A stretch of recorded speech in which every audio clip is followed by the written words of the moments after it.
Hello, founders. Welcome back to Next Round Ready. I'm your host, Chris. Today we have very special guest, Carolyn Haeler. Carolyn, welcome to the show. Hi, thank you so much for having me.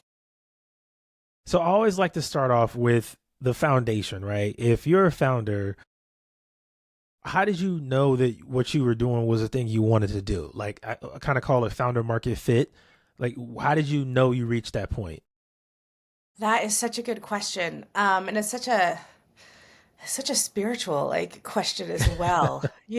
For me, I think I've always known, like not when I was a little, I always wanted to be a CEO. That was like since I was a little kid, like my first memory, I knew that I wanted to be a CEO. I don't even know that I understood what that meant, but that's what I wanted to be. I had a career in logistics and supply chain as a consultant and then in finance, whereas a stockbroker, and those are very entrepreneurial industries, especially being a stockbroker, you if you don't sell, you don't make money.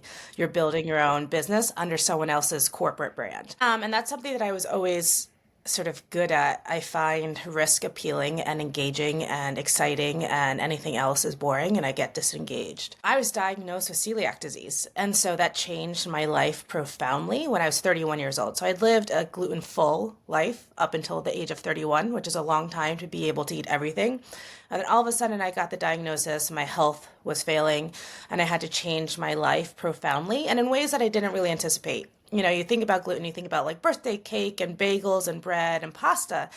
And all of those things to eliminate from my diet weren't that hard, to be honest. It did take some, like, you don't eliminate them entirely. There's gluten-free bread, there's gluten-free pasta. What is taken from you is both ceremony, so like enjoying the birthday cake with my daughter, having a cold beer on a hot summer day, um, or a baseball game. And all of these things are not things that you do routinely, but they really matter. Like imagine like if you're a coffee or a tea person and someone took your coffee away, you'd be really upset, right? Because Yeah. that's ceremonial. It's more than just the caffeine and the beverage. It's a part of your ceremony and how you manage your life. And so part I was working as a stockbroker, so I was getting up before the sun was up and I was getting home after the sun was set. And having convenient food was really important to me. The convenience of bread was something that I missed, not necessarily the bread itself. Being able to grab a bagel, being able to grab a muffin, being able to grab a sandwich or a donut or anything that you can just eat quickly on your way to work or between calls or like, the 10 minutes you have to go and grab something. Whereas making a salad or bringing your salad, all of these things require preparation and sort of a thought process beforehand. And when your life is so hectic and high intensity, that was something that I lost. So I worked sort of managing my dietary restrictions, which is a health issue. If I eat gluten, it would eventually kill me. So it's not really a choice in my life. And my symptoms occur immediately. I react to trace amounts of gluten in 180 seconds. So it's not something that I can, Wow, that's yeah. And fast. I get very violently ill very quickly. You know, would need to like even if I had like a touch of soy sauce, I would immediately start reacting, and it would if it was in during the workday, it would be obvious. It would not be something that I would try and hide it, and I have, but it would, my face would turn white, like it would not be a good situation. So it's something that I really have to actively manage and be very careful about. And so I was living with that for 7 years, and I was like, wow, not only is this so super inconvenient for me, but it's extremely expensive and the foods are horrific. I'm sure that you've had a gluten-free product before and you've been like, well, that's subpar. That's not something I'm going to choose to actively engage with if I have another choice, which is unfortunate because they are very expensive. And if you're someone like me, you're a captive audience, you have no other choice. So my choice is to either not eat or to eat something that is, which is often the choice I make, to be honest. I to choose something that is rather unsatiating and unappealing and unsatisfying and all of those things, which gets back to the ceremony. The food is also very important to your psychology and how you get through your day and how you manage your stress. And I'm not just like thinking about like, oh, overeating, which just has a negative connotation. Just the crisp coldness of a beer at the end of the day, the warmth, comfort of coffee in the morning, things like that are all part of our ceremony. Mm. Um, and you don't realize the psychological and emotional, spiritual impact of that until it's taken from you completely. And so I literally was having a really bad day one day. And I was really unhappy and I'd been shopping all day. I was unhappy at my job. It was cold in New York City. I'd been shopping all day for presents. I was hungry. I was cranky. And I was standing in line to purchase some things. And there was this package of cookies in front of me that said gluten-free. And I took them and took a bite out of it, and it was so inedible. I literally was like, I like dropped it out of my mouth, and I was like, look at the package which I'd opened and hadn't purchased that. And I was like, I have to spend $10 on a package of cookies I'm going to throw away before I leave the store, and I did, and that was the moment. That was the moment for me. It was like, I went to business school. I'm an entrepreneur. I want to be a CEO. I'm going to start a gluten-free cookie company. I was like, there has to be a better way. There has to be a better product. There has to be a way to do this that isn't so unappealing. And so that was the moment I left my job and I was like, I'm going to do this. I'd been working at that point for over a decade. I'd been saving my money. I'd been really doing the hustle and the bustle and all the things and had all the credentials and the degrees. And I was like, I can afford to take some risk at this point in my life. I can go back.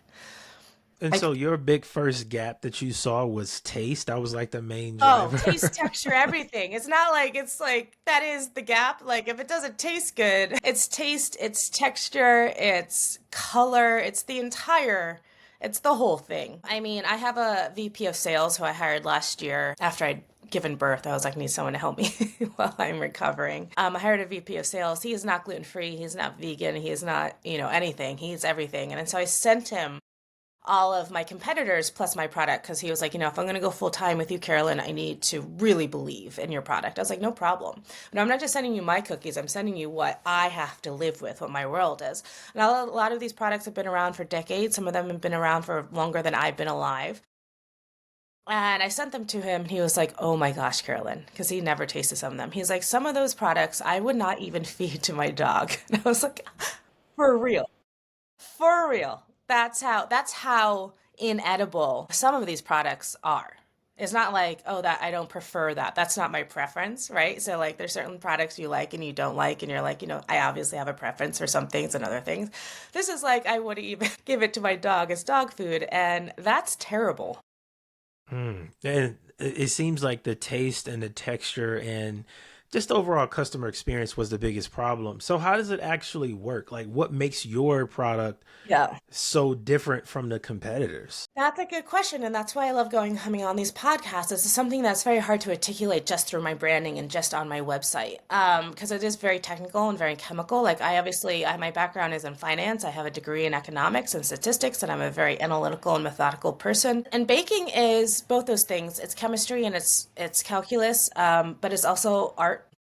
So it's sort of that intersection of those two things. And I was like, gosh, there has to be a better way. And so I learned very quickly, having been a hobbyist baker, that baking is chemistry. It's a very, very technical, especially when you go from like making 24 cookies to making 10,000 batch. So that like there's calculus gets involved, there's exponential sort of multiplication for some ingredients while others are linear. And it's this whole process. But I was like, oh, I'm good at this.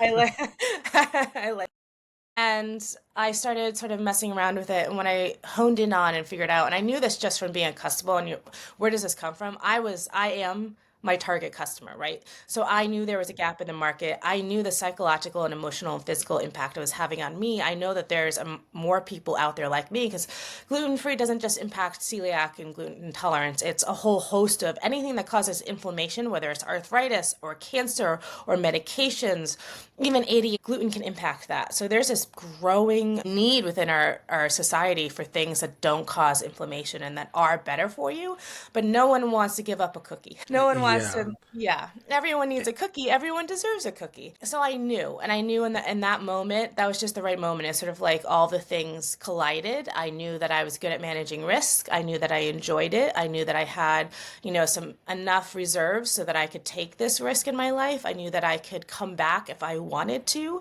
and be okay. And I knew that I'd had enough. I was like, I need something new. I need to do this. And there was like actually no question in my mind, to be honest.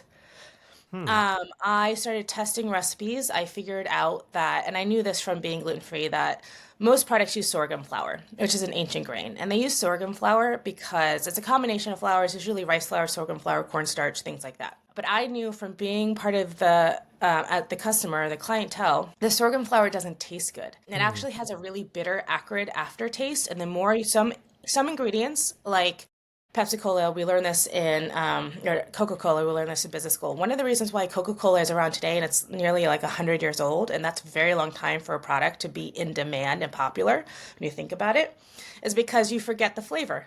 You can drink Coca-Cola after Coca-Cola after Coca-Cola. It doesn't build on your taste buds. It's refreshing and it's sweet and you want more, but you don't remember it. So you need to keep drinking it. You actually will probably drink more Coca-Cola than you would a lemonade. You would drink more Coca-Cola than you would apple juice. Wow. You drink That's more interesting. Coca-Cola than water because it's salty, so it makes you thirsty, so you feel like you need more of it. It's a brilliant product. Like Coca-Cola is absolutely brilliant. And so I knew this from business school, and I was like, okay, I knew this sort of like I remember that. And one of the things about sorghum flour and things like agave, which is good for you, and things like sorghum flour and these ancient grains, is they build on your taste bud. So you eat less of them. And sorghum flour, like agave, gets sweeter and sweeter, and that's can become cloying, but it's not necessarily a bad thing. But sorghum flour is bitter and acrid, sort of like the cigarette tar is Hmm. how I describe it to people. And if you are constantly eating cigarette tar and it's building on your tongue, you will stop eating it full stop. You are like, I would rather Yeah. not have a cookie at all than have Yeah. cigarette tar on my tongue. And that's not hard for people to empathize with. And So so I with started. So I have a question. I have a yeah, question on this because it yep. sounds like you put a lot of effort into that part of even down to the flour of making it Oh, completely different. yeah. So what's the big aha moment for your customers? When they taste it, Gotta doesn't be. they Yeah. know? Yeah. So it takes like I do a lot of in person. Like I explain this when I am selling to grocery stores, Whole Foods and Sprouts and Harris Teeter, and I go and physically. Like oftentimes when your gets big enough that you have your VP of sales, I'm always there to explain the chemistry because these buyers in these gluten-free categories have tasted everything, right? They know what gluten-free tastes like. In addition to they've tasted everything, they also many of them are aware that there's 40,000 food manufacturing facilities in the United States. Only about a dozen of them are certified gluten free. So not only are they all using similar ingredients that don't taste good, they're all being manufactured at a dozen plants, right? So three of my top competitors are actually manufactured at the exact same plant. So That's interesting. there's very little differentiation within the product category. What is differentiating is the branding. So as the consumer, you become very aware of this because you open up the package and you realize, oh, it looks like identical to the package I bought over there. That was a different price and a different box and a different brand, but it's the same product. So we also don't manufacture like the my manufacturing facility became gluten free for me. They got the certificate because they believed in my product.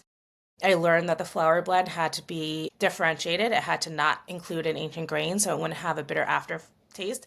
That has meant for me to find a flour blend that actually works as well as wheat flour and has a neutral flavor. I actually mill the flour for myself. So you can't get the flour anywhere but from Mightylicious, which we now sell. We now sell the flour blend as well as our cookies as it is specifically milled for us because in addition to the taste which is from the sorghum flour which is negative, you get a grittiness often with a sandy gritter texture in your gluten-free products, and that's because from the rice flour in the US is not milled for baking, it's milled for cooking.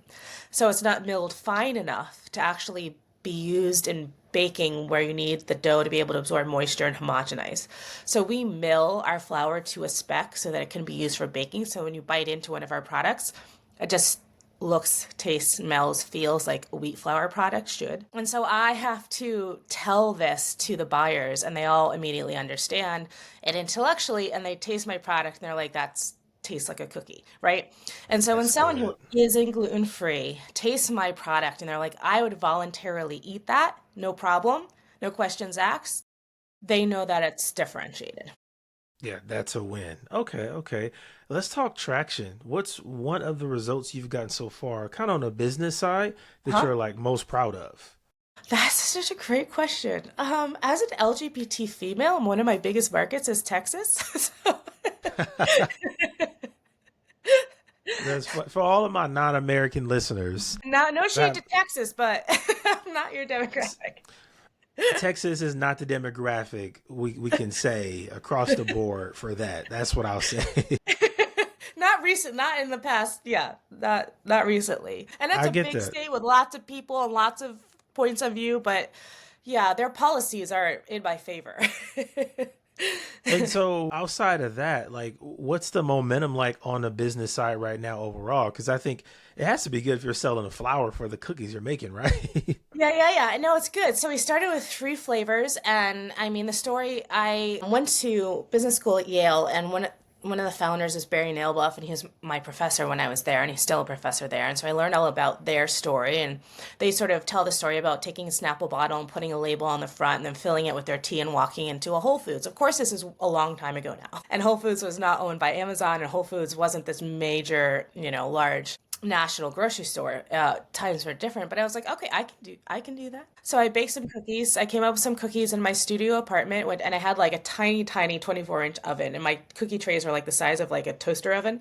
So I developed these recipes. I come up with my own flour blend. I figure out, how to make it look, smell, and taste good, and then I got a tin Thai coffee bag off of Amazon. I slapped my own label on it, which I printed out of my own printer.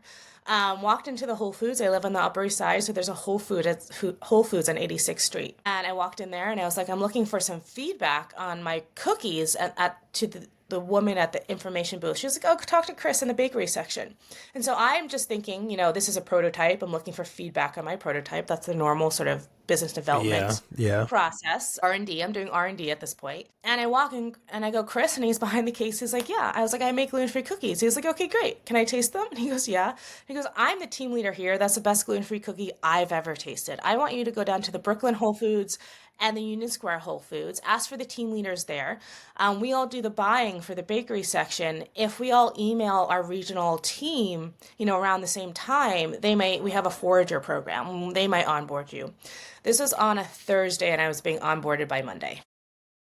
So Yeah. I Things that didn't don't have scale. I didn't have licenses. I didn't have insurance. I didn't have anywhere to manufacture. Like it was, I was like, oh my God, I'm not ready for this, right? But fortunately, took about 6 months to fully onboard. So this was in July of 2017. Or April, May, it was June 2017, and I didn't get onboarded officially, like hit the shelves until January of 2018. So I was able to find all the commercial facilities, all the licenses, etc. And I started in three Whole Foods in 2018, and by the 2019, I was in two full regions and had to scale up really quickly. So my traction, like it was a combination of me being the customer base. I'm not like imagining the customer base. I know I'm the customer base. I Yeah. know there's a gap in this industry when it comes to taste, texture, flavor, and anything that makes it edible. And I've created a really beautiful product, and I sort of scaled it up really organically. I didn't have any investors. I didn't buy a lot of packaging. Whole Foods would send me originally, like they would send me a purchase order for 24 cases, which is ridiculous. I'd go into a commercial facility on the weekends, bake those, package them, and then I hire some teenagers to deliver it for me on Monday. But then it grew really organically from there, and to the point where I had it sort of three or four people working for me. There's no way we can manage the packaging. People think that baking and mixing is very quick. Packaging takes all day, if not week. And then got big enough where I was able to raise capital. So it was something that, and I had that strategy. I knew that I didn't want to go out there and raise $1 million or try and get investors to give me capital right off the bat, because I wanted to own it entirely. I wanted to own the branding, I wanted to own the quality, and I wanted to be the subject matter expert. I didn't want to Mm. have to be dealing with people who are like, I'm a food expert, who have never had gluten-free food, who didn't know anything about the chemistry, telling me how to run my business, and then me not being able to challenge them in a really educated, purposeful way, right? I don't want to discourage being challenged. I expect everyone to challenge me, but I wanted to know that I was coming from an equal footing as far as being the expert when it came to the chemistry and to the manufacturing and knowing everything inside and out. And so that was my strategy. You don't have to do it that way, but that was what I You wanted. don't. But Yeah. I like the way you got out there and did the thing that wouldn't scale, just going to the store. And I was going to ask you about raising capital because a lot of this sounds expensive. So, what was that investment phase like early on? And are you still raising capital now? Like, is there another round coming? Yes, and yes, and yes. In the beginning, so I was in wealth management, and so I knew a lot about finance. So that's just something that I'd come from. I learned very quickly on when I became a stockbroker that many of my clients made their wealth through debt. We focus on things like IPOs and stocks, which are sexy and interesting, but a lot of wealth is really created on the debt side of the balance sheet. And so I was like, I have excellent credit. And I went out and opened a bunch of business credit cards. So I had a $150,000 line of credit that I could use. And that was more than enough to begin with. And I never used 150,000. I maybe had balances of 10 grand. And I only, that's, yeah. So what I did was when I got a purchase order, I would then purchase the ingredients for that purchase order. I'd purchase I was creating the packaging myself. So I would only purchase enough packaging for that purchase order. So I was never really accumulating much debt. And so my cash flow was pretty healthy. It was small, but it was pretty healthy. As my purchase orders got larger, you qualify for more debt. So then I qualified for a small business loan through TD Bank, and I got a government loan, an SB Gov, and I got over 450K that way. And then I got to the point where I was big enough I really needed a cash injection to hire employees because at this point it was just me doing everything. I really needed a team, and I raised capital via crowdfunding. I raised Oh, so $5 you million didn't, in so 48 nothing you did was conventional. It was all like on a whole different path of hours. like what they all, for you guys out there listening, a lot of what Carolyn did is stuff they tell you don't do. Like they say, don't do that. But it worked very well. And I think more people should take that route instead of chasing venture capital immediately. Sometimes I think it's best to crowdfund to get some traction behind you. Like you already had sales. Instead of going and saying, hey, I have an idea. Can you guys give me money for this idea? You kind of just figured it out. Yeah, and I think there are a lot of small businesses. I mean, what we hear about are the big capital raises, but when I go to the food shows, which I do 4 to 6 times a year, there's tons of small businesses that are doing it this way. Obviously, I created an LLC so that I was protecting myself from, the losses and creditors and things like that. But I also was like 10 grand in debt to me was nothing. It wasn't anything that I was concerned about. And I was fortunate enough to feel that way and to have those reserves. And the small business loans I'm protected because it's through my LLC, and I was never really I was really only funding my purchase orders, so I'm having cash coming back to pay for those. And I wanted it to do it that way because I'd been in finance. I've seen venture capitalists. I've seen, the behaviors that go on and how founders can be treated and how we can lionize founders, but they can be treated as not very well. And I didn't want to go through that. I had been in that world. My clients were billionaires and millionaires, and I wanted to do it my way. I wanted to do it slowly and quietly. And then when I had the justification to go out there and say, this is something that's real and look for partnerships. I will say that you can do it venture capital way. There's nothing wrong with that, but it's much, much harder to do it in food these days than it was even 10 years ago because it's food is very hard. Yeah. And I, spoke to investors. It's not like I was like completely shut the door. Obviously, as I talk about my company and I'm in this network and my community are people who make investments. Professionally, you have to have $1 million in sales to even qualify for seed rounds. Yeah. And Yeah. to They get to a want million something. dollars in sales, that's a lot of capital to get there. It's I a lot saw of a tweet sales, yesterday. a lot of cogs to Somebody get to a said, million dollars in sales. Your right, margins are 40%. you can't just start like it's starting from ground zero. And I saw this tweet yesterday, and a guy said it was kind of harsh, and people were really mad, but I think it was good. He said you can't be poor and get venture capital because you kind of have to. be able to get to that first level to even enter the conversation Even of talk to venture them. They will not capital. even accept your application for seed funding unless you have $1 million in sales.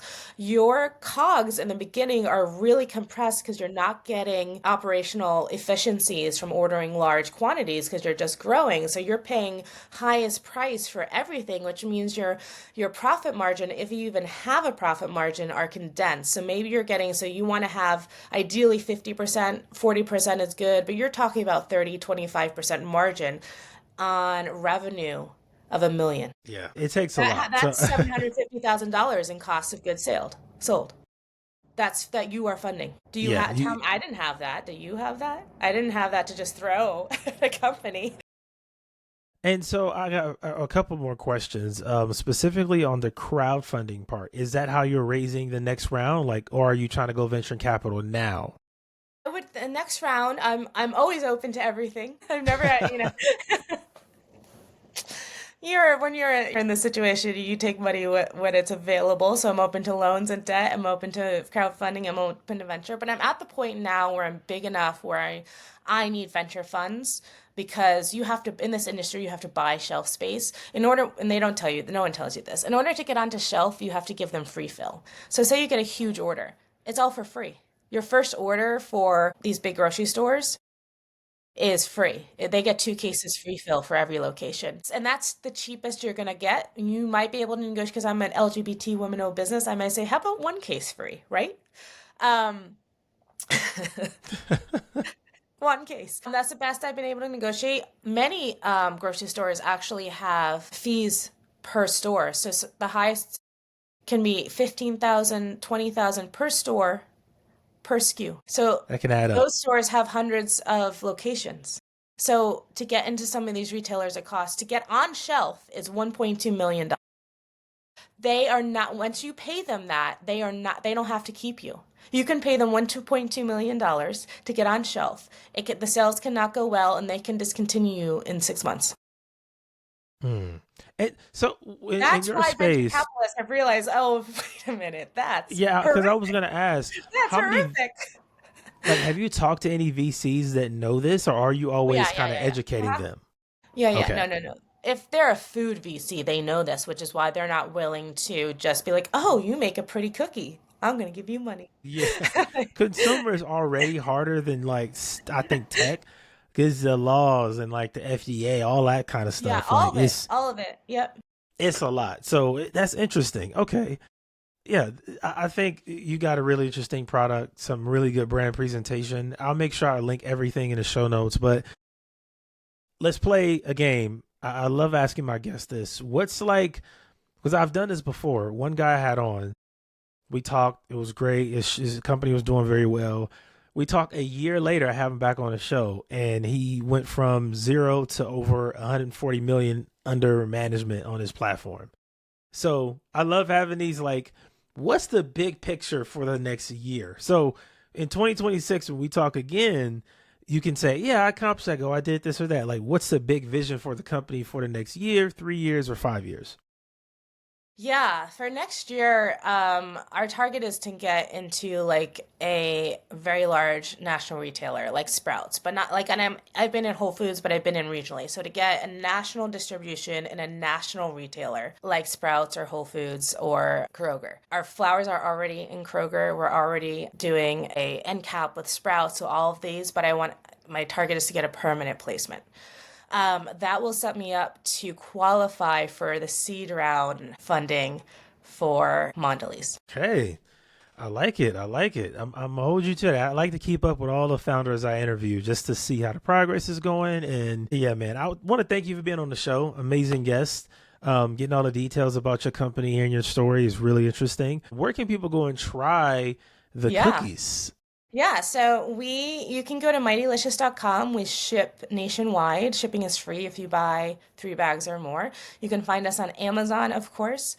And then we are in natural specialty and conventional grocers all over the US. On the East Coast, we're in Walmart, Giant, Fairway in Texas, we're in HEB.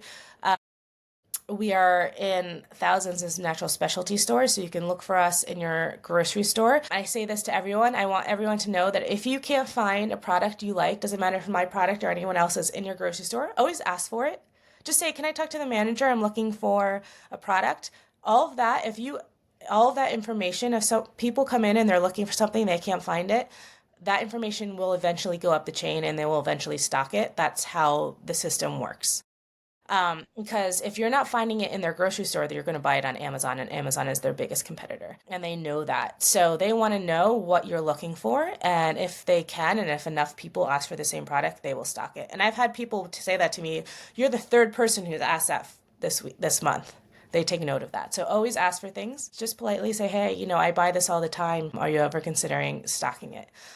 So if you don't see us in your grocery store and you want to purchase us off the shelf, always ask your manager, the store manager. They even may be carried at other locations, and all they have to do is push a button to bring it in. Could be that easy. Yeah, it could be that easy because I'm in the distribution network, which means I'm sitting at their distributor's warehouse. All they have to do is ask for it. But yeah, the way to get the freshest product, because we bake monthly, is to order it from Mightylicious.com because it hasn't gone through the supply chain at that point. It was probably if you order it today, it was probably baked last week, which is a huge advantage because the grocery store conventional, supply chain is a minimum of 9 months. And most Minimum. people don't realize that. Wow. I Yeah. had no idea. I learned a Yeah, lot now today. This was like we very go into grocery insightful. stores and we see like fresh lettuce in the wintertime, and we see like tropical fruit that's only grown in like or tropical climates, probably was grown in Africa, and it's there year round, and we just take that for granted. Now, because of what I understand about the supply chain, I walked in and I'm like, "We have a pineapple in New York in November. It's amazing." Yeah, I learned a lot today. It's just very interesting. I'm gonna have to go and haggle my grocery store locally about some stuff that I want. Yeah, yeah, exactly. Man, thank you again, Carolyn, for being here. Really amazing guest. Thank you so much. I really appreciate the opportunity. This is so much fun.